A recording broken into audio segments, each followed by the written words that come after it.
Welcome to the Always Better Than Yesterday podcast. I'm your host, Ryan Hartley. This podcast exists to equip and inspire your heart-centered leadership. Every week, we bring interviews with some of the greatest heart sets and mindsets on the planet. I hope the heartprint of our time spent together is that it creates new possibilities for you and all those you come into contact with. If you'd like to explore what we could make possible for you, then head to abty.co.uk/connect and book in a free 30-minute call to begin our journey together. I just want to express a huge amount of gratitude to our sponsors, Exhale Coffee. I have been a big fan of Exhale Coffee since meeting Alex and the team back in 2022. Exhale is the first coffee to be sourced, roasted and lab tested specifically to maximize its antioxidant and anti-inflammatory potency.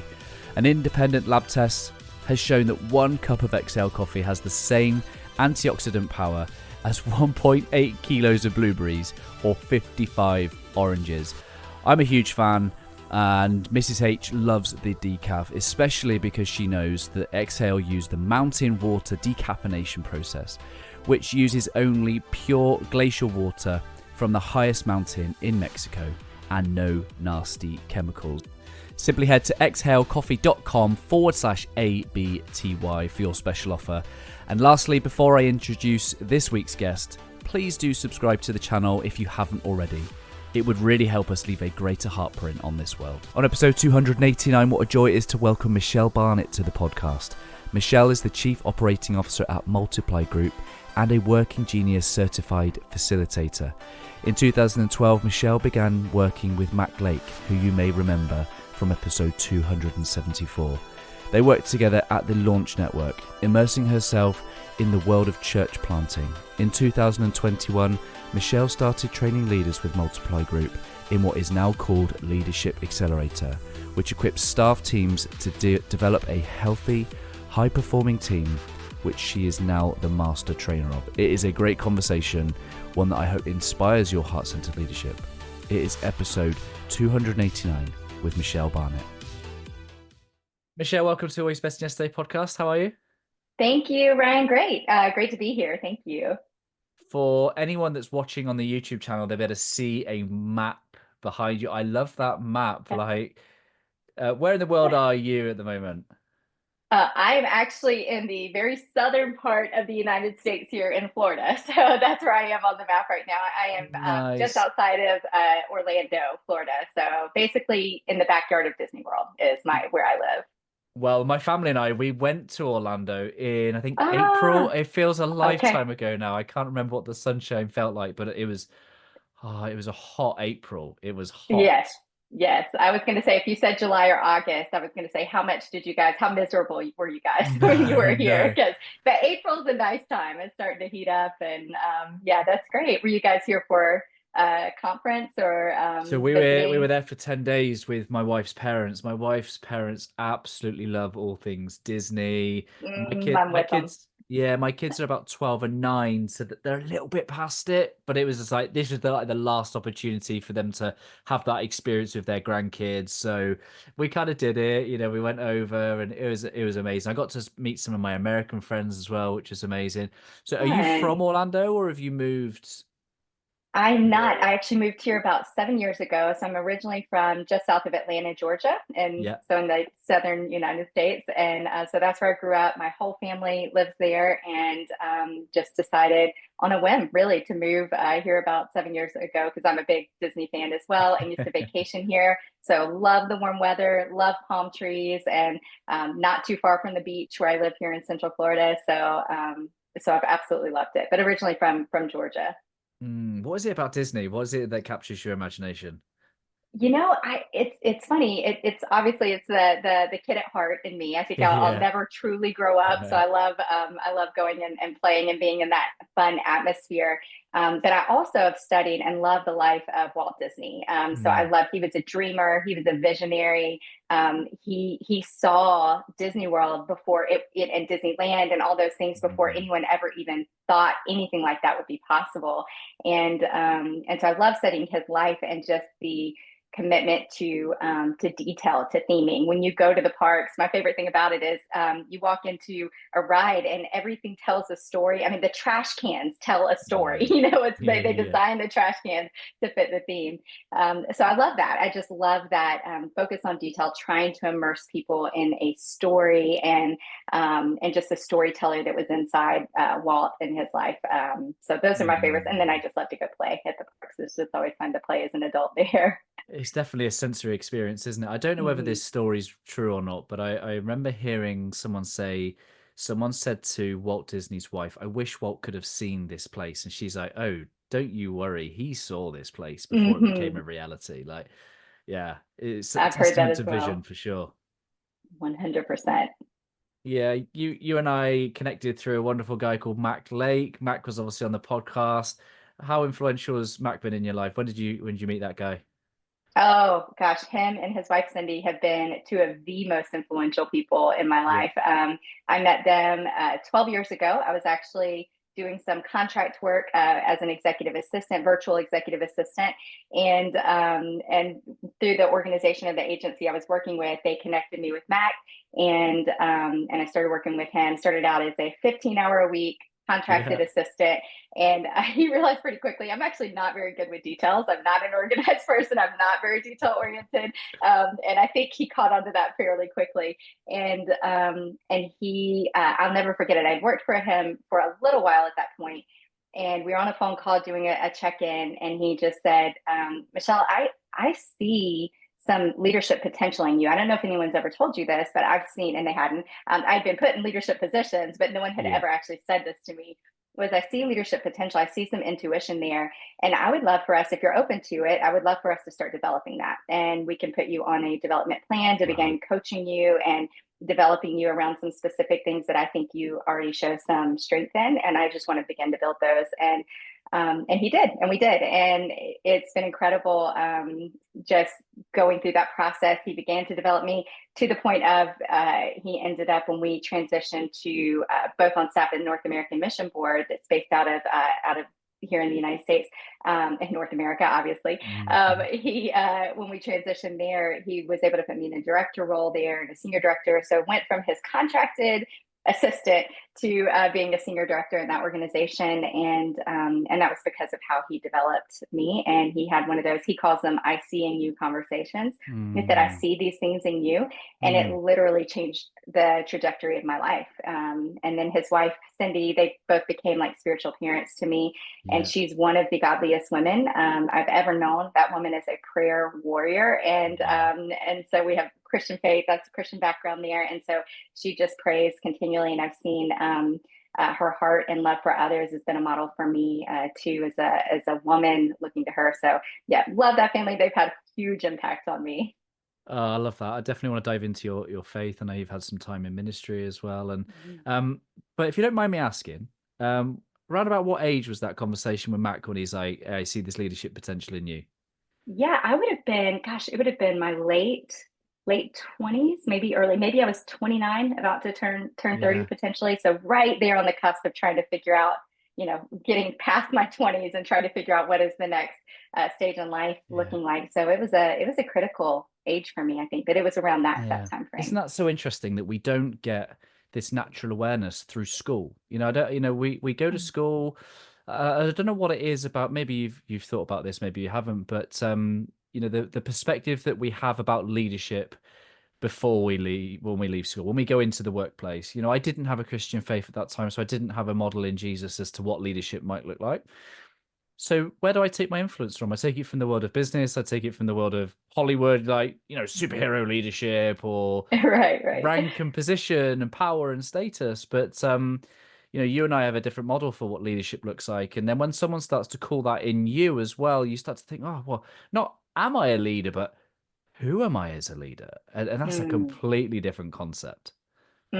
Absolutely. It takes you beyond your just skills, because I think so often we're put in leadership just because we have a skill at a certain level, and then we're put into leadership and we're not actually ready to lead people. We're really good at whatever that thing was that we were doing, but we have not been really, and so we're called a leader, but we really haven't been developed to actually lead people. And that is so common. That was definitely my experience. I found myself in leadership positions. I felt like by default, the leader might step out and they said, hey, Michelle, can you fill in for a little while? Or can you step into this role? And I always felt more like okay, yeah, because I was good in this thing, I can step in and lead this for a time. But never through the lens of, hey, this is actually, there are specific leadership competencies and character, leadership character that we want to develop in you. And that was a lot of what Mac did as well. He said, it's not just the skills, it's not, because you have to have competencies as a leader, but you also have to have the character of a leader. You have to have integrity. You have to love people and know how to draw out the value that they're bringing, not just try to get them to do what you want them to do, but you're actually trying to draw out their strengths and their collective genius and things like that. So yeah, absolutely. You're so right. I never was taught that in school. I was never developed in that process. It was just like, hey, be really good at what you do and they'll promote you. That's kind of what you're told growing up in early days of work. Yeah. My early career was in the police. So I did 15 years local police service in a variety of different civilian type roles. And I'd always been a bit of a personal development. I'm a psychologist at heart. I did psychology degree. I know you had a fascination with psychology too. You're right. I did. So I've always had this passion for learning, but particularly around people. And I used to listen to this podcast by a guy called Ryan Hawke. He's called The Learning Leader Show. And he's got this real deep American accent. I think his brother's like a professional quarterback.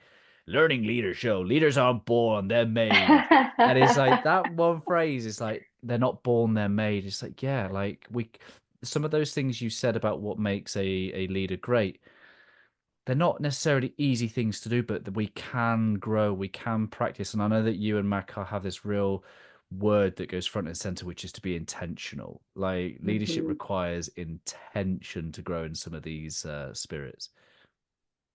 Yeah, absolutely. It without that intentionality, because I'm not, and Mac will actually talk about, he said there is a place for leadership intuition. Some people do have just sort of an intuition towards knowing how to lead others and knowing how to make sure that you're making great decisions and things like that.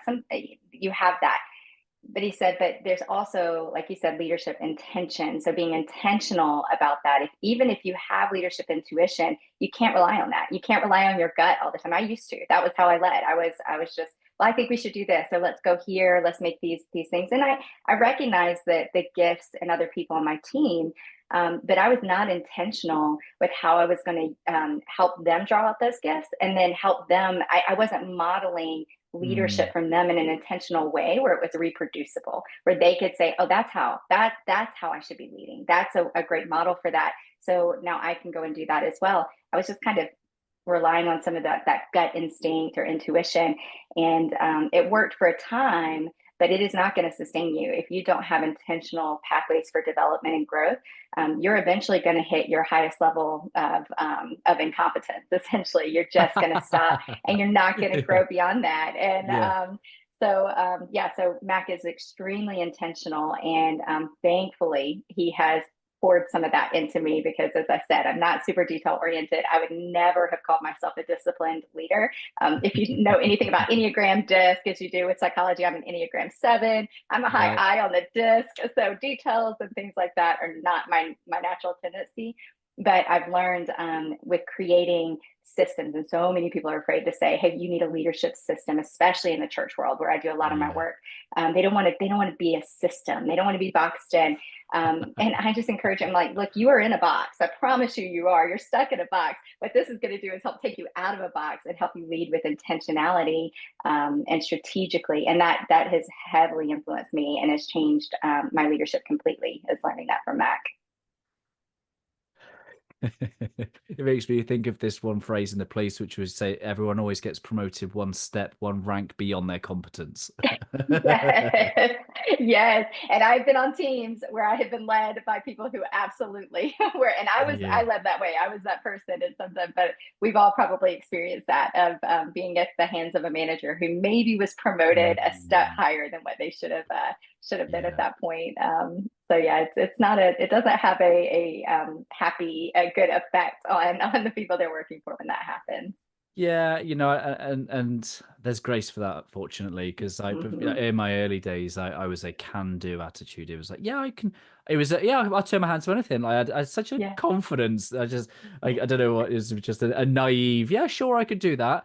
Yep. And I think my motives were definitely, Patrick Lencioni talks about all leaders need to really understand their motive. Why do they want to be a leader? And I had Hmm. some pure intentions there somewhere, but a lot of it was around, gaining acceptance or significance or something like Yeah. that, which just meant that I would probably take on more than I should have done based on the purity of my motives. And hey, we're going to learn some lessons if that's the way, because I think a 100%. lot of people are using their work-based leadership as a way of getting something in return, which Hmm. they believe that they're lacking in some way, which is why I think leaders have to look within. What is the I guess if we were looking at it in a biblical way, what is the treasures in our heart?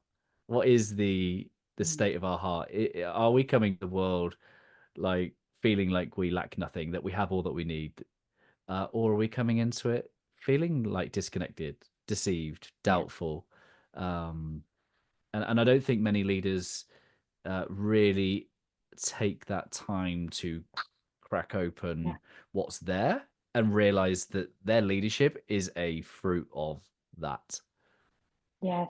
Yeah. I completely agree. I actually, and we're going to always battle that. That's the challenge is we're never going to get to the place where I feel like my motives are completely pure and I'm never going to have any sort of selfish or self-centered motivation. It's going to be something we continually battle. And I Mm. actually was speaking with a young woman recently who loved dearly, been mentoring her, and she is starting to write and post and put some things out on social media. It's getting good engagement and things like that, and she was just saying, she said, I'm afraid. I don't want to do this with Mm. the wrong motives. I'm afraid that I'm going to start looking at this for, okay, what can I write that people are going to want to engage with, rather than what am I going to write that's going to have impact.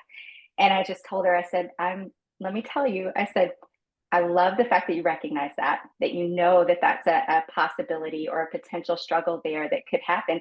And I said, and you're going to battle that. That is going to be something that is going to keep coming up. You've got, it's never going to go away. That is never going to be perfected. But if you just keep focusing on what is my true motive, what does Jesus want me to do in this? Mm. How is he leading me? How is he guiding me? I just got to keep following him and taking it to him, and he'll continue to renew it. But that's one of the things is Mm. I feel like sometimes why am I still struggling with this? Why am I battling with this same thing over and over and over again? And I think Mm. of the Apostle Paul, who said he had that thorn in his flesh. He's like, Lord, he asked him 3 times, take it away, and he didn't. And so there's reasons for that. Of the battle may be what makes us stronger. It's actually refining Ah. us and moving us towards greater strength and refining in that. But that is one thing I have to remind myself. I will never perfectly arrive there, even though I'm going to get closer and closer every day. And I encouraged her with that. Mm. And but I affirmed it, that I'm so thankful that you even recognize that, because some people, Mm. they don't even know what their own motives are, aren't honest with themselves to know what those motives are. So, yeah, I Mm. completely agree with you on that. It's a Yeah. tough road.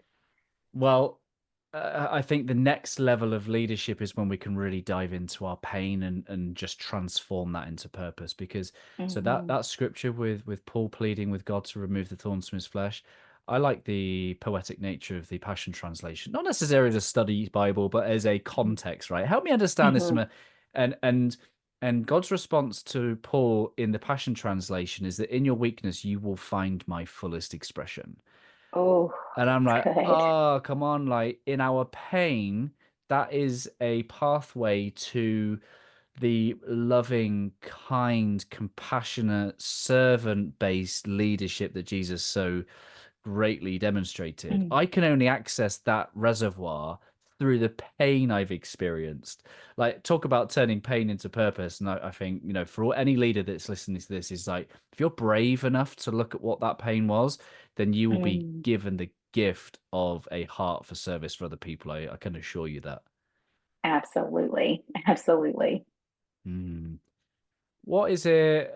Is it about leadership? Like, I mean, I fell into kind of policing. I never really. I was listening to one of your interviews. I like you wanted to spend my life in academia, learning all about the human mind and why we do what we do. I wanted to be a criminal profiler, but my wife, I've been with my wife since I was 15. She was like, look, enough education for now. We need to get a job so that we can move out. So I didn't get to Yeah. spend my days in university, and I fell into policing, and then I fell into leadership. But what about yourself? Like, when did leadership become something that captured your imagination? It was, I think, so early days. I was in youth group with my church when I was in middle school, high school, and I remember being voted president of my youth group, whatever that means. It was a bizarre title, but Yeah. that's what I was in that, and got to serve in that role. And that was, I think, the first time that really sparked this interest of leadership, and what does that look like to really lead well, and to take on that aspect, or that mantle, really, of being able to lead others, and that responsibility. And so when I went to college, it was a small college in North Georgia called Berry College. If you've ever seen the movie Remember the Titans, that's in that college is in there in the summer camp scene. So that was our claim to fame. But tiny Nice. college in North Georgia, and studied psychology. Loved, very, very fascinated with the human brain and how it Yeah. works, and emotions, and how those things come together. And when I graduated, as you realize, without going to more school, there's not a lot you can do with an undergraduate degree in psychology. And so I just started interning at my home church as a student ministry intern. So I was like, well, this sounds like a fun summer job. I'll just jump into this and see where it leads. Not really thinking it would lead anywhere, and ended up falling in love. I fell in love with ministry. I fell in love with working within the church, and especially at that time, working with students, with young people who were just on the front end of going where where I had already been, leaving out for college, and trying to discover their place in the world. And Mm. I remember just stories of some of the young people I'd work with who I would be able to have those ICU NU conversations that Mm. I didn't even know what those were at the time. I was just, Yeah. Yeah. encouraging them and sharing with them. And one young woman who had an incredible voice, but she was terrified to sing on stage. She just didn't want to do it. She was afraid. And just being able to work with her and encourage her, and then ultimately see her leading, all of the adults in worship on a Mm. Sunday morning, and to see her finally open up and express that gift. It brought such joy to me to be able to Mm. see that. And so through that time, I started reading, John Maxwell back in the day, and John Eldridge actually was one of the ones Yeah. that Yeah. I read some of his materials, and some other things that I just, as much as I could get my hands on, I was just trying to study and learn. I didn't really know then to try to find like a mentor or coach. So it was a Mm. lot of self learning and leadership and things like that. So that sparked that passion. And where it really morphed to where I feel most passionate about today is that first church I worked with was incredible. It was the healthiest environment. The team there, they were incredible. I felt loved. I felt encouraged. And we were getting things done. It wasn't just a nice little relational, fun fest. We were actually, we were productive. We were making things happen. We were moving things forward. And it was incredible. And I grew so much during that time. The downside with it was, since it was my first experience in the work world, is I thought, oh, this is what it's like. It's Yeah. Yeah. incredible. Every church, every team, everywhere I go is going to be like this, which I learned very quickly was not the case. I was also on staff at an organization that was very, very unhealthy. A lot of great people individually, but the culture of the team was incredibly unhealthy, and almost to the point of probably what we would say is toxic, just a very toxic environment. And it was those two experiences, when I saw how I thrived under the one and how I withered under the other, and Mm. struggled under that other, I just began to have this passion for wanting teams and organizations to be the healthiest versions of themselves, to Mm. be healthy relationally and productively, to be productive and relationally healthy. And so that's where a lot of my background and the passion where I'm at now is getting to work with organizations, churches, majority churches, but also some nonprofits and businesses, helping their teams make sure that they are working through a process that's going to give them a great system for leadership, but also just to help them become healthy and really just high performing in what they do. For anyone listening that doesn't have a faith, that just thinks, how can you have a toxic church? Well, unfortunately, things like this end up in the media. Let's be really clear. Churches are made up of people, flawed and fallible people. Do not let the messengers discredit the original messenger, right? You know, we all need Jesus. We're all striving to be a little bit more like him every single day. And many of us will fall short. It doesn't disqualify the message. It requires us to actually practice what we preach. And so for anyone that was entertaining that kind of paradox, it's because we all need it. Absolutely. And the beautiful thing was that the organization I worked with that was so toxic, they implemented some things, they got some new leadership, and it is absolutely thriving, and it is opposite of where it was then. It just sometimes it's a mix of certain people, which can happen whether or not you're in the business world, whether you're in the church world. You get a couple of whatever the scenario is. Maybe it's an individual who comes in and just can absolutely destroy a culture. I've heard Patrick Lencioni and his team talk. I followed them as well. Love their materials and things that they put out. But they talk about that as well. One person can come in and really just change the entire culture of your organization if you let it. If they don't have your values, and that can happen in any area, any organization, no matter where you're at. But I'm so thankful that, God is bigger than even that. And he redeemed it, he transformed it. And that's where I feel he uses people like our Multiply Group, our organization, and other organizations like yours who are doing this work to try to help people become healthy and develop teams towards a healthier version of themselves. Yeah, it's powerful. And for me, sometimes I think it's about the greatest journey we can go on is the 18-inch one, from the head to the heart. I think when people and leaders, church leaders, if they grasp either their leadership concepts or their faith from a intellect perspective, then it becomes about righteousness. It's like, rather than being transformed and having their character refined and having their relationships improved, I think that's the difference. Head and heart. Obviously, we want to get them on the same page, but those that never really sink into their heart and they got faith through the lens of an intellect, through the lens of right and wrong and righteousness or status and rank, and there's an encouragement to go on the 18-inch journey into the heart. Allow this stuff to really ruminate in our spirit, to reveal the ways where we could there's room to grow and be transformed and be more Christ-like. Absolutely. That's dangerous. Absolutely.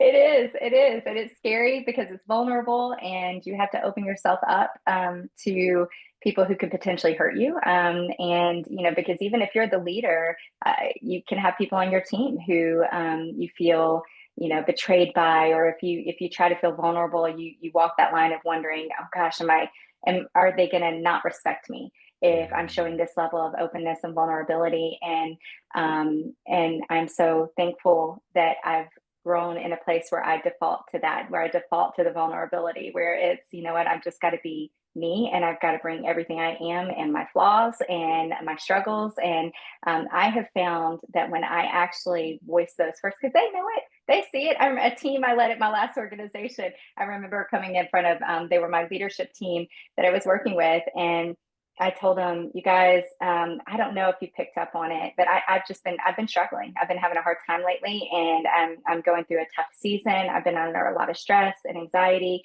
And I don't know if you've noticed. And it was so funny because every one of them were like, yeah, we've noticed. We've seen it. And I was like, oh man, I am so sorry. I am so sorry. Because it was leaking out, and we were close enough that they knew when I was struggling and that I was having a hard time. And they may have gotten to the point where they asked me, but I think it was so much more valuable for me to come and say, guys, this is where I'm at. And I just need I need your help. I need your prayers. And I just need your grace as I'm working through this and figuring this out. And that one conversation brought us even closer as a team than I think we would have been if I just tried to muscle through and tried to hide it and stuff it down and just keep going. But the fact that they knew that I could trust them with that, they knew now that they could bring some of those things to me and trust me when they were struggling to be open with one another and with me with that. So it does. It feels so in the moment you're thinking this isn't good. This is going to have bad effects. We shouldn't be doing this. But it's the paradox of actually the more you open yourself up and the more vulnerable you are, the less likely the people on your team are to want to try to use that against you or to harm you and vice versa. So it's been an incredible journey for me. That was not who I was when I was younger. I had put on the mask and like I said, I'm an Enneagram 7, so defaulting to high positivity and smiling and just kind of working my way through it. And so it was a long time before I really felt like I could have the vulnerability and humility, honestly, to be able to admit when I was struggling and to be really open with my team in the middle of it as well, not just on the other side of it, but in the middle of it as I was going through it. Now it's, there's a line, there's a balance. I can't just come and dump everything on the team and ask them to carry all of those burdens consistently. But when you have those moments, is being open and honest about it will make such a difference in your relationship with your team. Yeah, well, like you said, they can sense it, they can smell it already, and I think the gift you gave them was the grace, the access to the grace, because in absence of that, they know what's going on, but you don't really know. So then they associate your beingness with, well, that's just who she is. She's always like that. She's just, and it becomes your identity. It becomes your kind of avatar, as opposed to, oh, now I get that that's how you behave when you are distressed. Like something is happening. And guess what great people do, right? They care and they want to know how to help. But if we're, there's an air of perfection or a mask of no imperfection, well, guess what? People can't step in and help. And then it's a case of it's because people that are slightly fearful of this approach, they do exactly what you just said. Oh, you can't be a burden, you can't excuse your underperformance. It's not about those things, of course, those things, but it's actually saying we are human. And I love the work of Patrick Lencioni. He talks about his working genius model, yes, as a productivity tool, but a tool for human dignity. Like human first, dignity first. And I know you're passionate about the working genius too. You've talked about Enneagram, you've talked about where you sit in the disc. Where do you sit? What are your genius zones? So I am wonder galvanizing. So apparently that's one of the least common combinations, which is funny, but I'm wonder galvanizing. So the way they describe that is I'm cautious, but then ready to run forward. So I have a little bit of contradiction there where I'm like, hey, I have this great idea. Let's go for it. No, wait. Let's think about it a little bit more, So I'll have that tendency. But I love to live up here in the clouds, to wonder, to dream, to think about what possibilities could be. And then I love the galvanizing side of me, just wants to get a group of people together moving in the same direction. And so I those are my geniuses. My two frustrations are enablement, tenacity. So I like to stay at the front end of things, and finishing things aren't always my greatest strength. But that's why I've got a lot of great techniques and things in place to help me, move forward with that and rely on our team who does that really well. But those are my working geniuses. And I loved it so much. I actually got certified. I'm a certified facilitator in it because I have absolutely just grabbed hold of that model, and it has transformed how our team, our own team with Multiply, we work together better because of now understanding our working geniuses. So I'm all in on that model. Well, I can assist you with the discernment. That was one of my gifts. And I am also great at bringing snacks for the journey. So I'm great at enablement. But between you and I, we ain't finishing anything. Nope, we need somebody else. We need somebody else on our team. Absolutely. We got to have that tenacity person on, which I'm actually a twin. I have an identical twin sister. Wow, okay. And she has tenacity. She's discernment tenacity. So it's always been a really great balance. And sometimes, a lot of compromising, but she has that. And so she just thrives on checking things off and getting them done. And for me, I'm happy. I'm happy in the clouds, philosophizing, dreaming, coming up with new ideas. And So that it works well when we're working well together around it. That's fascinating. We should get in touch with the table group and get them to commission a study on twins. I wonder whether That would identical be twins actually brilliant. have like perfect pairings. Yes. Yeah, I should reach out. I should ask them. That would be brilliant. Yeah. Absolutely. When I spoke with Pat on the podcast, he Mhm. was so gracious. I love that guy. Mhm. Like, absolutely love that guy. Mhm. And he just dropped some awareness, just like that. Just said it like this, like about my wife's profile, and she was just like 37 years of like mental like frustration, like going, oh my, that because she sits with wonder and tenacity, which on the scale is like Oh 50,000 yeah. feet and then hitting the ground, right? Yeah. He said, yeah, she's uncommon wonder and tenacity. She has all these ideas, and then she'll have to try and do something about it. But then wonder would be like trying to take her off again before she's landed, and she's probably feeling like she's got motion sickness. And she was just like, yes, I do. It was just like a Mm, revelation that was just like, so now yes. it's become part of our way that we speak. She's just like, stop me and my ideas. And I'm like, I'm trying to deliver one of these ideas. Like, will you stop giving me new ones? It is. It's constant. It's given us such a good language to be able to use, and even being able to ask for what I'm looking for. I'm able to articulate that better. If I come to someone on our team who has discernment, I can say, hey, I'm really just looking for discernment on this. I think this is something we could do potentially, but I'd love to get your discernment and get your eyes on this. And it's so much better than saying, hey, how can I get this done? Because they're not wanting to go. They don't have tenacity. They're not wanting to go to the end. They're wanting to sit with me there and should we be doing this? How, and that kind of thing. And so it's helped me. It's gotten me into a mindset of, hey, I don't need galvanizing right now. I don't need that from you right now. I really just want your wonder. I need you to help me ask some questions and come up with some new possibilities. And so it gives us a language to help us work better as a team. And we've actually created a whole project planner around the Working Genius model with the stages of work, where we use Asana for our task management and Yep. productivity. And we have it laid out in a way that follows those stages that helps us know Yeah, nice. exactly where each thing is along the way in the project. And we get things done. I mean, our team is actually Imagine that. following it Yeah. because very few of us have tenacity, but now the Asana has become our tenacity, and Yeah. the whole model has. So it's been incredible. It's helped us so much. I love that. When I spoke with Mac, he was so keen for me to speak to you. So like, you need to speak to Michelle. Like, you're gonna love a conversation. Like, if he's listening now, hi Mac. If he's listening now, like, what question do you think he's hoping I ask you? Oh gosh, that's a good question. Um, he would probably say, because I would normally go to what we already talked about earlier, what his influence has been. He would not say that. He's very, very, very humble. Yeah.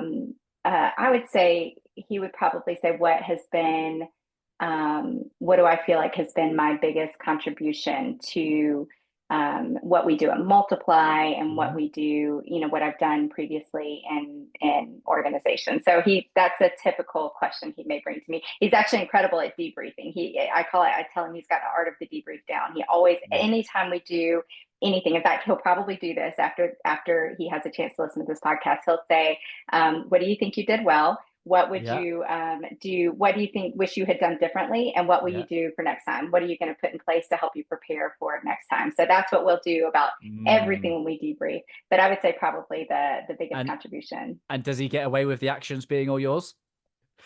Yes, yes, yes, That is the yes. art of the He's really debrief. good at that. Congratulations. Absolutely, absolutely. He makes sure that I take those action steps, that I take Yes. responsibility and ownership. He doesn't have anything to walk away Yeah, with on yes. He just that. walks away So like, job done. Nice. absolutely.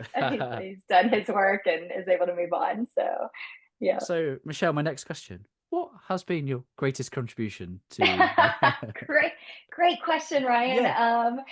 So I would say, what I love to do is I love to come in when things seem a little bit complacent, or there doesn't seem to be a lot of movement. I love to come in and kind of give it that little push. And that's the galvanizing, I'm This sure, is the in me, that galvanizing, yeah. disruptive galvanizing. But I really love to see where things may not be working really well, or maybe they've just kind of settled, they become a little complacent, they're not moving. And I love to come in and just animate those things and help just make something move or come to life, and take movement forward, whether or not that's an individual and their own walk and their own either spiritual walk or leadership, things like that. Or for an organization or a team to help them get out of that complacency. To me, complacency is just it's like a prison, and I want to help them like break free from that prison of complacency, because I'm just so convicted. Life is so short. It is so short, and we have so little time to do the things that that, especially if you're a person of faith, that God has called you to do. And so that's probably my biggest contribution is not on the tenacity side. It's not on getting things done, but it is helping push and disrupt and encourage and animate things to move towards getting things accomplished or moving forward. I love that. You know, when you do some of these online quizzes on Facebook, it's like you pull out and it ends up telling you which Disney princess you are, or like based on your Myers-Briggs. I'm just trying to psychoanalyze you now, Michelle. I hope you don't mind. But like, bring it, absolutely. No, that's fascinating. You know, what is your favorite Disney film? So I know that's probably unfair to ask you because there's so many, but there are, and I love Mary Poppins is probably my go-to. That has always been dear favorite of mine. I love Mary Poppins. And then the animated side is Peter Pan. But probably just it's that whole never grow up, the Enneagram 7 in me, just loving fun and adventure and things like that. So yeah, definitely Mary Poppins it's always been my go-to. I hate to burst the bubble, but England isn't always like that. Oh shoot! We don't you guys just don't have burst into song nannies in the who fly. streets. No. Oh, that is a bummer. That I did study for a semester in the UK in University of Reading, so I got to live there for a semester, and it wasn't quite what Mary Poppins features, but it was an incredible experience. And yeah, I mean, there are definitely some nannies, and they're definitely in the Chelsea region. You know, a friend of mine runs the Chelsea nannies business, so if you need one, I'll hook you up. But it's not all like that. It's not all like that. Yeah, it's really interesting. Funny. I remember reading the work of Bob Goff. I absolutely love Bob Goff, and I remember he used to go and sit on Tom Sawyer Island and just keeping the joy. Like there's something about not being childish but childlike. Yes, I love that. I love that. It's having that child in you and allowing it to see it's the childlike faith. You know, we study it's having that childlike faith, and I think that's the curiosity and the wonder and the things for the world where you're looking around and don't see things as they are. You see them as what they could be. And so I love Bob Goff's teaching around a lot of that has inspired me a lot as well. So yeah. Well, not to bring the downer of a conversation, but there are two lenses to see. We can see how things could be through the lens of God, and we know that there's an enemy out there that also doesn't want any of those things to happen. They see the lens. You can see the lens through the path of destruction and division, and so we need more people like your good self bringing that to the world, bringing more Jesus to the world in the hearts of as many people and in businesses and families. And that's really why I love leadership. I at the age of 25 I became a manager for the first time, and I realized the impact I had on people. I realized the impact that the work that I was doing analysis, right? I was a performance nerd. We were doing spreadsheets and stuff. But the 25-year-old kid in me realized the impact that if I treated someone badly, they'd go home and, worse for their children. So something awoke within me at that point and go, wow, like leadership is a master key. Like, yes, it's a workplace, but it's also leadership for me, is about who we are being and how we are treating people. And I think the work that you're doing it can't not have a ripple effect. It's not just a workplace thing. When you say to someone, I see this in you, guess what? They go wherever they go. Absolutely. And that for me is like some of the greatest contributions we can make to society. So thank you for all the work that you're doing. Thank you. I have a word here at Always Better Than Yesterday. It's called Heartprint. And the word pretty much symbolizes what we've just talked about, the ripple effect, the impact, the difference that we make in the lives of other people. Michele, I just wonder whether you take a moment and just consider what you hope your Heartprint will be. I think it is that it's that people, I have an opportunity for whatever's put in front of me, whoever's put in front of me, whatever sphere I'm in, that the ones that I get to interact with, whether it's leading or not leading up, however that looks, is that they see something in themselves that they never saw before, that they become more confident in who God's made them to be, and they see more clearly the gifts and the calling on their life that He's placed in them, and that if I can be a voice into that, or any sort of mouthpiece in that, that's the greatest joy for me. And I'm just deeply convicted that, and we've heard this a lot, people don't leave jobs, they leave managers, and so often, in the work world and things like that, people think, well, we've got a great organization. Because even speaking at Disney, of course, I'm here in the area, and I know different people who work for Disney cast members, and I remember talking with one who worked in it was the same role, but in two different areas under two different leaders at different times, and their experience. Disney's magical. The culture, it's incredible. They use the right language, all those types of things.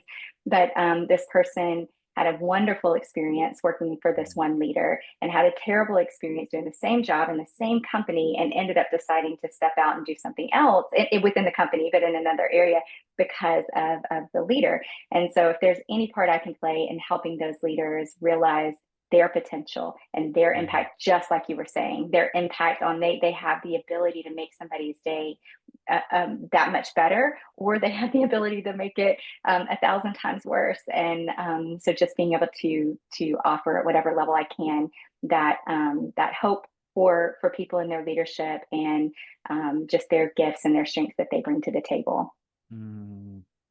Love that. If someone feels called to have a conversation with you, how's the best way for them to connect with you? So I am sort of on Instagram. I've had to take a step back from that for a while, but I'm sort of getting back in there and engaging more there. I also have ADHD, so that becomes a problem when I'm trying to be really productive. But I am on Instagram at Michele Barnett, and it's Michele with one L, not two, Michele Barnett on Instagram. And then, of course, through our website with multiplegroup.org, I do Leadership Accelerator. We call it Leadership Accelerator, team training and development for helping teams become healthy, high-performing teams. So those are the two key places where I'm at. Love it. I'll make sure those links are in the show notes. Michele, thank you so much for your time, and be honored if you'd leave us a final thought from your good self. Oh, thank you, Ryan. It's been an absolute pleasure, and really enjoyed this. And I would say, final thought for me is, to take your own growth and development seriously. If you're listening and you're not sure where you want to go or what you want to do or what that looks like, just begin developing in a specific competency, something that you're strong in. It could be a strength that you already have. Focus on that, create a growth plan around it, grow, develop. And as you're growing and developing, you don't love yourself enough not to leave yourself where you are. So continue to grow, continue to develop, and move towards where, like I said, if you're a believer, where God has you, where you want to go. And that would be my biggest encouragement. Final thought is just keep growing. Love it. Michele, thank you so much. Thank you, Ryan. Hey my friends, thank you for making it to the end. I hope that our time spent together today has left you a little bit better than before you push play. I'd really appreciate if you just took a moment to leave a review to allow me to meet more people where they are, and hopefully leave them a little bit better too. If you're curious to know how I, through Always Better Than Yesterday, can serve you, your team, your organisation, then head to alwaysbetterthanyesterday.com to connect. And while you're there, let me know one or two things that you're going to do as a result of listening to this conversation. I absolutely love hearing your thoughts, your reflections, and the things that this spark in your own heart and mind. If you want more insights from my heart and mind, I do send out short episodes on a Monday, Tuesday, Thursday and Friday, and again, I hope that they serve you well. I appreciate you listening. I'm Ryan Hartley, host of the Always Better Than Yesterday podcast, a podcast for heart-centered leaders just like you. Keep leading, my friends. Always love.